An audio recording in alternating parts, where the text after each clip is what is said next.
handed my son-in-law the severance check, while my daughter sat across from me at the dinner table pretending she hadn't been lying to my face for 11 months. What happened after I slid that envelope across the tablecloth changed everything I thought I knew about the people I loved most. My name is Gerald Whitman. I'm 58 years old, and I spent the last 22 years building Whitman Restoration, a commercial flooring and tile company based out of Columbus, Ohio. We do hospitals, schools, government buildings. Not glamorous work, but honest work. The kind that requires showing up at 5 a.m. and leaving when the job is done right, not when the clock says so. I built it from 3 employees in a rented van to a company with 41 people on payroll and contracts across 4 states. My daughter Paige is 31. She married her husband 3 years ago at a vineyard outside of Granville. I paid for the wedding, including the band that played until midnight and the open bar that probably cost more than my first truck. His name is Donovan, 29 years old. Marketing degree, good handshake. The kind of smile that makes you think he means it. She met him at a charity 5K. He crossed the finish line, and she was handing out water bottles, and apparently that was enough. I liked him well enough. I hired him 18 months ago as my operations coordinator. When my previous coordinator retired, Paige suggested it. Said he was good with logistics, good with people. I gave him a shot because he was family, and because I trusted my daughter. That was my mistake. Not the hiring, the trusting without verifying. I'm sitting at the kitchen table in my house on Brenham Drive when Paige calls and asks if she and Donovan can come for Sunday dinner. Says she misses my pot roast. Says it's been too long. I tell her, of course. I'm already suspicious by then. I've been for 3 weeks. But I say of course because I need to see her face when I ask her what I need to ask. My wife passed 6 years ago. Kidney disease, slow, and then fast. The way those things go. After that, it was just me and the company and Sunday phone calls with Paige, who lived 20 minutes away but might as well have been in another state some weeks. We were close when she was young. After her mother died, we got closer for a while. And then Donovan came along and the distance crept back, in the way distance does when a kid finds their person and starts building their own life. I didn't take it personally. I was glad she was happy. I thought she was happy. They arrive at 6. Donovan brings a bottle of red wine and sets it on the counter without asking if I want any. Paige hugs me and says the house smells amazing and asks if I need help, and I say no. Everything's ready. We sit down. We eat. We talk about nothing for 40 minutes. Football, the neighbor's new dog, a trip they're thinking about taking to Portugal in the spring. I let them have the 40 minutes. Then I put my fork down. I asked Donovan about the Hartley contract last week, I say. He stops mid-chew. Paige keeps her eyes on her plate. The Hartley contract was a school district job in Zanesville, signed last April. $212,000 in labor and materials. Except when I pulled the actual vendor invoices last month, I found $31,000 billed to a company called Coastal Prime Supplies. I'd never heard of Coastal Prime Supplies. None of my regular vendors had. So I looked it up. The registered agent for Coastal Prime Supplies was Paige Ann Whitman Cross, my daughter. Donovan sets his fork down slowly. Paige finally looks at me. Her eyes are wet already, which tells me she's been expecting this conversation, has been dreading it, has maybe been lying awake at night knowing it was coming. Dad, she starts. How long? I say. She looks at Donovan. He looks at the table. 11 months, he says. His voice is flat, not ashamed enough, just flat, like he's giving me a project update. 11 months. Almost the entire time he'd worked for me. He'd been routing payments through fake vendor accounts, almost from the moment I gave him the keys to my procurement system. You're my son-in-law, I tell him. You sit at this table. You shook my hand the day you married my daughter. And I thought, this is a good man. I thought I was getting a son. He doesn't say anything.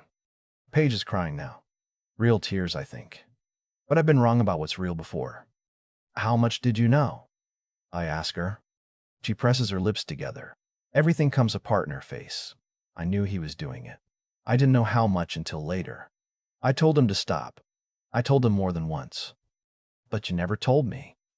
She shakes her head. And the account is in your name? She nods, small and miserable. So here's what's going to happen, I say. I reach under my chair and pick up a manila envelope I placed there before they arrived. I printed Donovan's termination letter this morning. Severance is what the law requires, not $1 more. He's done at Whitman Restoration effective tonight. I slide it across the table. He stares at it. Then I look at my daughter. I pull out a second sheet, a single page from my attorney. It outlines what I know, what I've documented, and what I intend to do. I didn't file charges yet. I wanted to look her in the eye first. I wanted to see if there was something I was missing, some version of this that made sense. There isn't. Donovan picks up the envelope, opens it, reads it with the same flat expression he uses for everything. Then he sets it down. "You're going to press charges," he says. It's not really a question. "I haven't decided yet." He looks up. That's the first time I see something like fear in his face. "I haven't decided yet," I say again, because of her. Because she's my daughter, and her name is on those accounts. And if I press charges for embezzlement, she might go down with you, and I'm not ready to do that to my own child. But I need you to understand something. I pull out my phone and set it on the table between us. I have everything.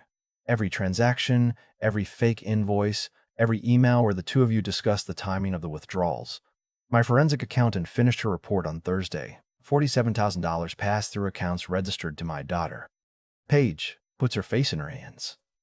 Donovan opens his mouth and I hold up one finger. Not a word. "You're done talking at this table. You're done talking at my company. You're going to get in your car tonight, and you're going to think very carefully about what you want to do next, because the next move is yours." He stands up, doesn't look at Paige, doesn't look at me. He picks up the envelope, walks to the front door, and leaves. Just like that, like he'd been waiting for permission to go. Paige and I sit in silence for a full minute, listening to his car back out of the driveway. "I'm so sorry, Dad." Her voice is broken open. "I'm so sorry. I didn't want this. I told him it was wrong. I told him to put it back. He said he would, and then he didn't, and then it was too late, and I was already—" I raise my hand. She stops. "Why didn't you come to me?" She wipes her eyes. "Because I was ashamed. Because I'd already let it go on too long. Because I thought if I kept pushing him to stop, he would, and you'd never have to know. Because I didn't want you to look at me the way you're looking at me right now." I don't say anything to that because I don't know what to say. I'm looking at my daughter, the person I love most in the world, and I'm seeing someone I don't entirely recognize. Not a stranger. Worse than a stranger. Someone familiar who made an unfamiliar choice. "You need to go home," I tell her. "I need to think." "Dad." "I need to think, Paige." She leaves. I sit at the table until the pot roast goes cold and the wine sits untouched, and the house gets very quiet in the way that houses get quiet when something is broken inside them. I call my attorney at 8 o'clock. His name is Leonard, and he's been handling my business contracts for 14 years. I tell him everything. He listens without interrupting. When I finish, he says, "Gerald, you have enough to prosecute both of them." I know. The question is whether you want to. I don't answer that night. I sleep badly. I wake up at 4 a.m. and sit in my office and pull up the full forensic report again.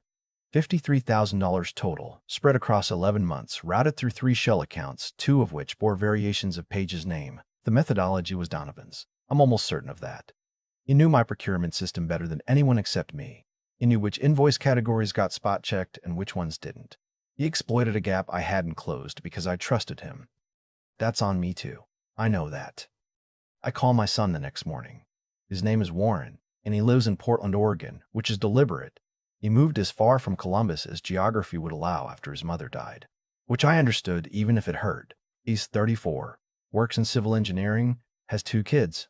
I see at Christmas and sometimes in the summer. We talk on the phone more than we see each other.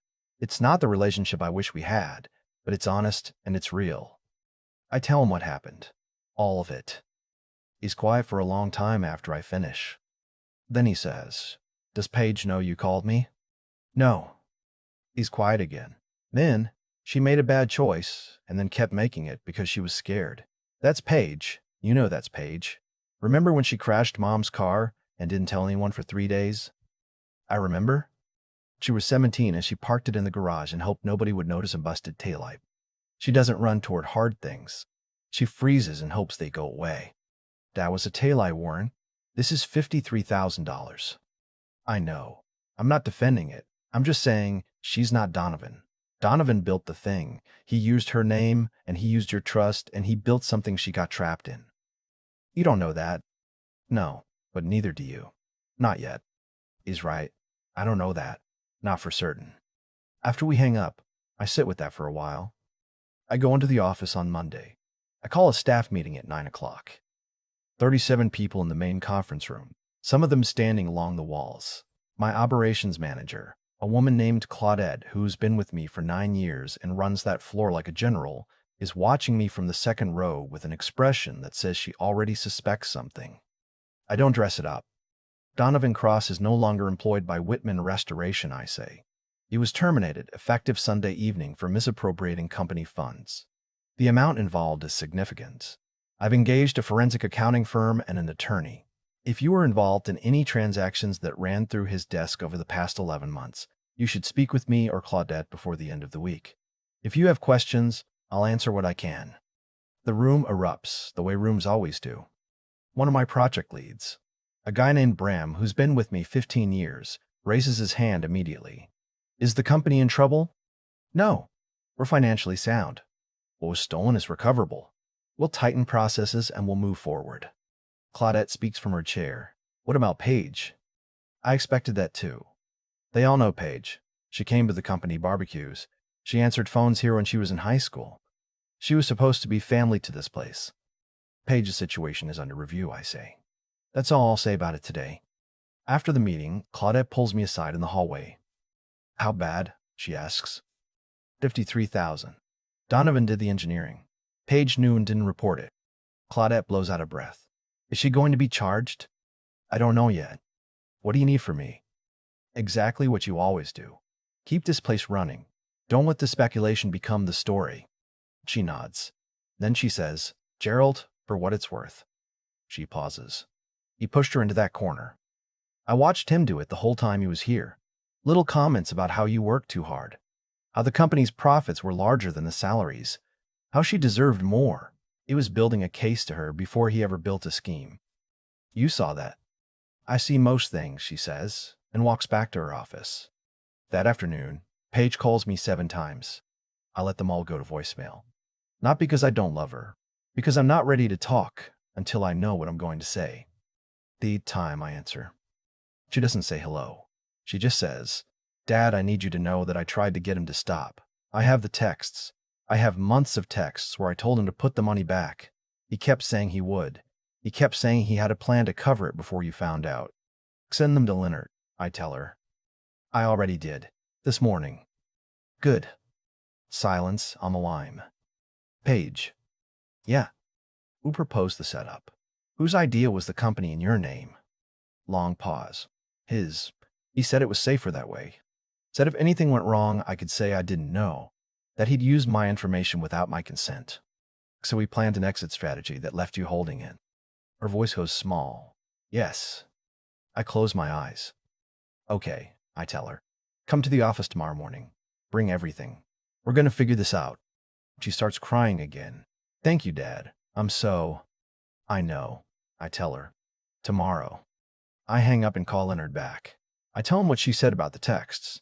He says if the messages support her account, it changes her exposure significantly. She could be a witness rather than a defendant. He says we'll know more by the end of the week. 3 days later, Leonard calls with news. The texts are damning for Donovan. 14 months of back and forth, Paige asking him to stop, Donovan promising he would, Donovan explaining how to time the next withdrawal so it wouldn't flag the audit cycle. There is no ambiguity about who designed the scheme. There is also no ambiguity that Paige knew and stayed silent. But Leonard says the DA's office is interested in Donovan, not Paige, and if she cooperates fully, he believes her exposure goes away. I want to feel relief. I do feel something close to it, somewhere underneath the exhaustion. Warren calls me that evening. He already talked to Paige. She told me what happened, he says. What he did, how he set it up. Dad, he picked her on purpose. He knew who she was to you. He knew what her name on those accounts meant. I know. I tell him, are you going to be okay? I think about that genuinely for a moment. I'm 58 years old. I've buried a wife. I've built a company from a rented van. I've gone through things that seemed unsurvivable at the time. Eventually, I say. Warren is quiet for a second. Then, I want to come home for a while. Not for Paige, for you. You don't have to do that. I know I don't have to. He pauses. Mom would want me to. I don't have a response to that. He's right, and we both know it. He books a flight for that Friday. I pick him up at Columbus Airport, and he looks like his mother around the eyes, the way he always has, and I hold on when I hug him. Probably a beat too long. You look tired, he says. I am tired. We drive home. He doesn't push me to talk. Just rides with his elbow out the window, even though it's November and cold, the way he used to do when he was a teenager. And I drive him to his cross-country meets before the sun came up. Some habits carry. That night we sit in the kitchen, and I pour us both a bourbon, and he asks me the question I've been sitting with since Sunday. What are you going to do about Paige? I look at my glass. Press charges against Donovan, full cooperation from her side. She comes out the other end with a record, or she comes out clean, depending on what the DA decides. Either way, she loses her husband. Either way, she has to rebuild from a place she put herself in. She made the choice not to tell you, Warren says. But she didn't make the choice to steal. There's a difference. I know there is. Do you? I look at him. Because you've been treating this like she's equally responsible, and I don't think you actually believe that. I think you're hurt, which is fair. But you're letting the hurt make it feel like she's more guilty than she is. He's 34 years old, and he's telling me things I'm not ready to hear, which means they're true. I'm still angry at her, I say. Good. Stay angry. That's allowed. But don't let it become the permanent thing. Donovan is arrested 11 days after I filed a formal complaint.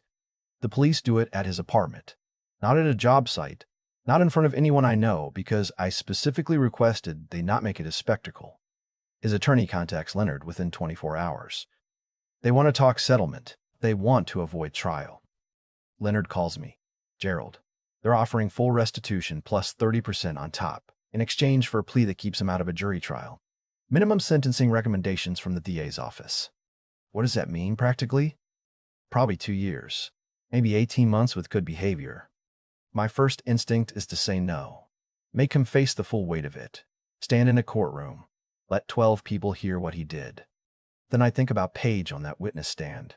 About what it would cost her to spend 2 years in a trial. About the text messages she sent him for 14 months trying to get him to stop. What does Leonard think I should do? I think you've made your point, Gerald. He stole from you. He used your daughter, and he's going to prison.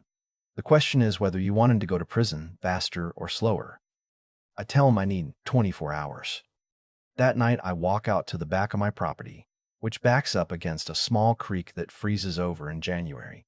Warren is inside, reading. I can see him through the kitchen window, feet up on the chair across from him, a book open in his lap. He looks comfortable in a way I didn't realize I missed until just now. I think about what it means to get justice versus what it means to need justice. I think about Claudette saying Donovan built a case to Paige before he ever built the scheme. I think about my daughter sending those texts for over a year and being too ashamed to pick up the phone and call me. I call Leonard back. Tell them I'll accept the plea, I say. On one condition. He makes a full written statement, on the record, detailing exactly what he did, who he involved, and why. I want it in the file. I want it to follow him. Leonard says he can make that happen. 2 weeks before the plea hearing, Paige asks if she can come for dinner again. Just her. I say yes. I made pasta because it's easier than pot roast, and I don't want to sit at the table with the memory of the last time. She arrives looking like she hasn't slept in a month. She probably hasn't. Read mostly in silence for the first 20 minutes. Then she sets her fork down. I've been thinking about what to say to you since Sunday, she says. And I decided I'm not going to make any more excuses. I was wrong. I should have come to you the first time I found out. I should have come to you the second time and the third time, and he promised he'd stop. I chose him over you, and I chose my own fear over doing the right thing. And I have to live with that. I'm not asking you to forgive me tonight. I'm just asking you not to give up on me. I look at my daughter. She's 31 years old, and she looks like her mother did at 31, which doesn't help me stay unmoved. I'm not giving up on you, I tell her. I'm furious at you. I'm going to be furious at you for a while, but I'm not giving up on you. She exhales like she's been holding that breath since Sunday. We finish dinner.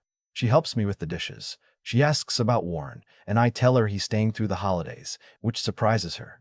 We talk about him for a while, about how we both let the distance grow after her mother died, about how maybe that was its own kind of mistake. She says she's going to call him. I tell her she should. Before she leaves, she hugs me at the door and holds on. I love you, Dad. I know, I tell her. I love you too. Now go home and get some sleep. You look terrible. She laughs. It's the first time I've heard her laugh in 3 weeks. It sounds like her mother. The plea hearing is on a Tuesday in February. I don't go. I have Claudette send me a text when it's confirmed, and she does, at 11:14 a.m. It says, guilty. 2 years. Full written statement in the record. I read it twice. Then I put my phone in my desk drawer and go back to my quarterly review. My attorney calls in the afternoon with details. Donovan read the statement aloud in court. Admitted to designing the scheme, creating the shell accounts in Paige's name without her knowledge, manipulating the invoice system, and deliberately structuring the amounts to avoid internal flags. He confirmed Paige had no knowledge of the initial setup and that he actively misled her about the extent of the scheme and his intentions to correct it. Leonard pauses after he finishes reading me the summary. Gerald, for the record, that statement matters. Not for the sentencing. For your daughter. I know, I say. I hang up and sit in my office for a few minutes, not doing anything in particular, just sitting with the fact that it's over, that the man who shook my hand at a vineyard and smiled at me across a dinner table for 3 years is going to spend the next 2 years in a minimum security facility in Central Ohio, that my company is intact, that my daughter is not in prison, that some things broke and some things held. Warren leaves on a Sunday in late February. I drive him to the airport before 6 in the morning. We don't talk much in the car. We never needed to. At the departures curb, he gets out and grabs his bag from the trunk. Then he leans against the truck for a second. You're going to be okay, he says. Eventually. He grins. You keep saying that. I keep meaning it. He hugs me, and I let it go longer than it needs to. And then he goes inside and I drive home along the empty Columbus streets with the heat on and the radio off. Spring comes the way it always does in Ohio. Reluctantly and then all at once. The Hartley contract wraps up and we get paid in full, and I close the gap in the books with the restitution payment Donovan's attorney transferred in April. Claudette hires a new operations coordinator, a woman named Josephine who has 15 years in logistics and the kind of detail-oriented calm that makes everyone around her slower to panic. She catches 2 billing errors in her first month. Both small, both honest mistakes. But I think her both times like they're significant, because they are. Paige calls me every Sunday now, not every other week the way she used to. Every week, without fail, at 7 o'clock, the same time her mother and I used to call her when she was away at college. I don't know if she chose that time on purpose. I haven't asked. We don't talk about Donovan. We talk about everything else. Her apartment in Dublin, which she moved into in March. Her job at a marketing firm downtown, which she started in January and which she says she actually likes. The dog she's been thinking about getting. A rescue greyhound she saw at an adoption event outside a pet store.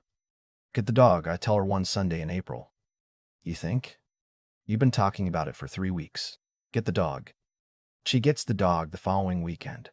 Sends me a picture of a tall, narrow, slightly bewildered-looking creature on a bright blue leash. Names him Archie. He looks like he doesn't know what happened to him. I text back. She replies, same dad, same. I laugh at that. Actually laugh, standing in my kitchen on a Sunday morning with a cup of coffee going cold on the counter, laughing at a picture of a greyhound. I take a week off in June, for the first time in 4 years. I drive up to Lake Erie with no particular plan and stay at a small rental cabin outside of Sandusky that someone recommended. I fish badly for 3 days. I read 2 books. I cook simple meals and eat them on the porch watching the water. On the 3rd evening, I call Warren from the porch. Where are you? He asks. Lake Erie, Cap'n. Whose idea was that? Mine, I tell him. He's quiet for a second. Then, good. We talk for an hour. About his kids, who are playing baseball and reading too much and asking too many questions. About his wife, who's been promoted at her firm. About whether I've thought about selling the company, which I haven't, but which is probably a conversation I should start having with myself. Have you met anyone? He asks near the end of the call. No. He's thinking about it? I watch the water for a moment. The light is going orange out over the lake. The kind of light that makes you feel like you've earned the evening. Not yet, I say, but I'm not ruling it out. Warren says that's the most optimistic thing I've said since February, and I tell him not to push it, and he laughs. I sit on the porch until it's fully dark and the first few stars come out over the water. I think about the past year, the dinner table and the envelope, the staff meeting and Claudette's steady face, Warren driving in from Portland, Paige learning what it costs to let fear make decisions for you. All of it. Something got burned out of me this year. I know that. But something else came through the fire without burning, and I'm not sure I would have known it was there if everything hadn't caught. I'm 58 years old. I've built something real. I have people who showed up when it mattered. I have a son who still moves like the teenager I drove to cross-country meets in the dark, and a daughter who sends me pictures of a greyhound with a blue leash, and a company that's still standing, maybe better fortified than it was before. It's enough. Right now, in this chair, with this lake in front of me and this quiet around me, it is entirely enough. I pour the rest of my coffee off the porch railing and go inside to get some sleep. I've thought a lot about the moment I placed that second envelope on the table. Not the termination letter from my son-in-law. The other one. The one from my attorney. The one that told my daughter I already knew. I've thought about what it took to prepare it, to sit through 40 minutes of dinner conversation about Portugal and a neighbor's dog, knowing what was underneath the whole evening. Some people would call that cold. I'd call it necessary, because the hardest thing about being betrayed by someone you love isn't the anger. It's the grief that runs underneath it. And if I'd let the grief lead, I would have said things I couldn't take back. What Donovan did was calculated. He didn't stumble into it. He studied the system I built, found the gap I left because I trusted him, and used my own daughter's name as a trapdoor. That kind of deliberate dishonesty doesn't happen by accident. It's built over time, choice by choice, each one a little easier than the last because the first one didn't get caught. I've seen it in business. I've seen it in people. The willingness to use someone else's name, someone else's reputation as a shield for your own wrongdoing. That's not a mistake. That's a character telling you exactly who it is. What my daughter did was different. She made a choice out of fear and then kept making it every week for 11 months because she was too ashamed to come to me. I understand that. I don't excuse it, but I understand it. Fear has a way of building walls that feel like protection and turn out to be traps. Paige thought she was managing the problem. She was just postponing the collapse and making it worse. The thing I've had to sit with is this. I raised her. Whatever she learned about what happens when you bring hard news to me, whatever made her believe that silence was safer than honesty, some of that is mine too. I'm not carrying his guilt, but I'm not pretending I had no part in the distance between us. Warren showed up because he decided to. Nobody asked him to book that flight. He just did it, and he stayed for 2 months, and he said things to me that I wasn't ready to hear and needed to hear. That's what real presence looks like. Not the people who text condolences, the ones who show up at the departures curb at 5 in the morning and don't need to fill the car with words on the way there. What I know now that I didn't know a year ago is this. The willingness to face a hard thing directly, to walk into the room, to put the envelope on the table, to make the call to the DA, to sit across from your daughter and say, I'm furious at you and I'm not giving up on you in the same breath. That's not toughness for its own sake. It's what integrity actually looks like when it costs something. Not a principle you hold when it's easy. The one you hold when your hands are shaking and the pot roast is going cold. The company is still standing. My daughter calls every Sunday. My son drives to the airport when it matters. The greyhound is named Archie and looks, according to Paige, like he doesn't know what happened to him. Neither do I some days, but I'm still here. And that's enough to build from.